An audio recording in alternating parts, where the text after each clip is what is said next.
interests.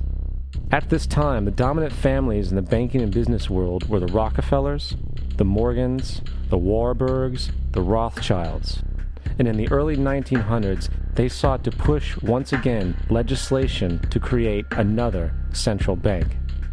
However, they knew the government and public were very weary of such an institution, so they needed to create an incident to affect public opinion.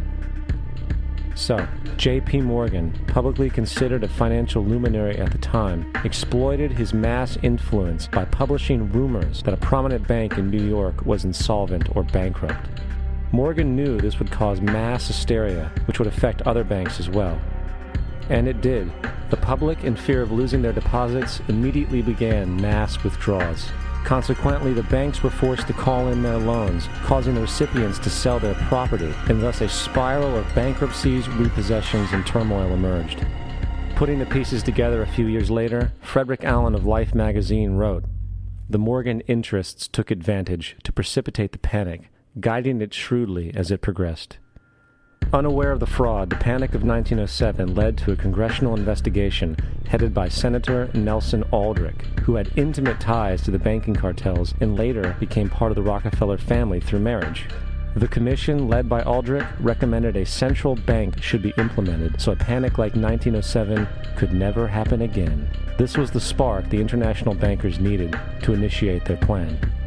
In 1910, a secret meeting was held at a J.P. Morgan estate on Jekyll Island off the coast of Georgia. It was there that the central banking bill called the Federal Reserve Act was written. This legislation was written by bankers, not lawmakers. This meeting was so secretive, so concealed from government and public knowledge that the 10 or so figures who attended disguised their names when en route to the island. After this bill was constructed, it was then handed over to their political frontman, Senator Nelson Aldrich, to push through Congress. And in 1913, with heavy political sponsorship by the bankers, Woodrow Wilson became president, having already agreed to sign the Federal Reserve Act in exchange for campaign support. And 2 days before Christmas, when most of Congress was at home with their families, the Federal Reserve Act was voted in, and Wilson in turn made it law. Years later, Woodrow Wilson wrote, in regret,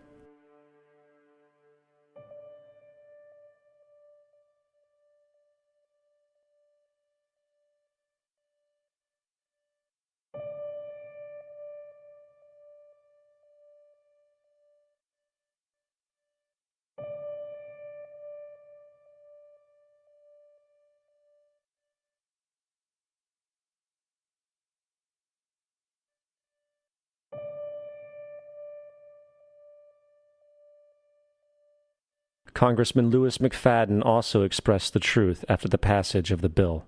A world banking system was being set up here, a superstate controlled by international bankers, acting together to enslave the world for their own pleasure. The Fed has usurped the government.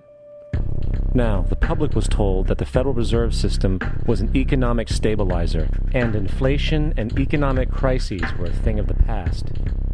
Well, as history has shown, nothing is further from the truth. The fact is, the international bankers now had a streamlined machine to expand their personal ambitions. It's alive! It's alive! It's alive! For example, from 1914 to 1919, the Fed increased the money supply by nearly 100%, resulting in extensive loans to small banks and the public. Then, in 1920, the Fed called in mass percentages of the outstanding money supply, thus resulting in the supporting banks having to call in huge numbers of loans, and, just like 1907, bank runs, bankruptcy, and collapse occurred. Over 5,400 competitive banks outside of the Federal Reserve System collapsed, further consolidating the monopoly of the small group of international bankers. Privy to this crime, Congressman Lindbergh stepped up and said in 1921, "Under the Federal Reserve Act, panics are scientifically created. The present panic is the first scientifically created one, worked out as we figure a mathematical equation." However, the panic of 1920 was just a warm-up. From 1921 to 1929, the Fed again increased the money supply, resulting once again in extensive loans to the public and banks.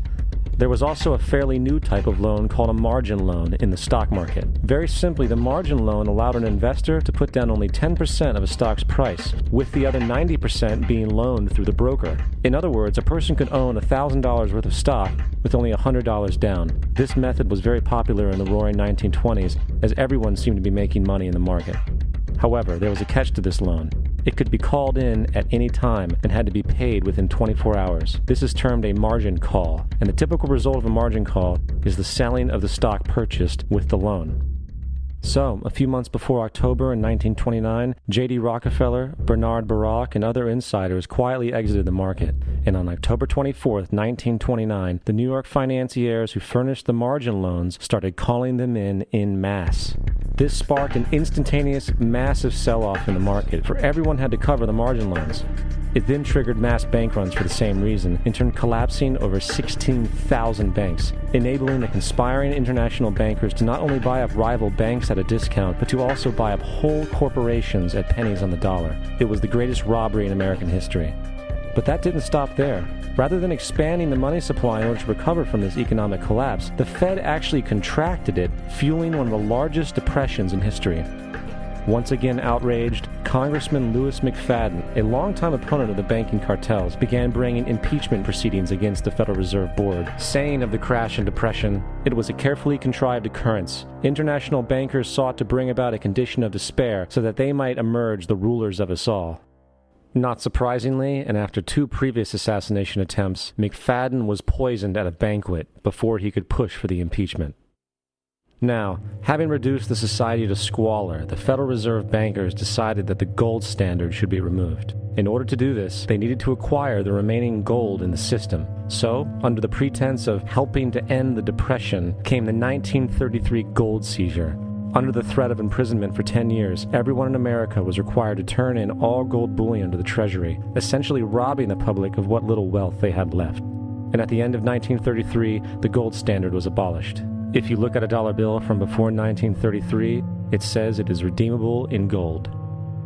You look at a dollar bill today, it says it is legal tender, which means it is backed by absolutely nothing.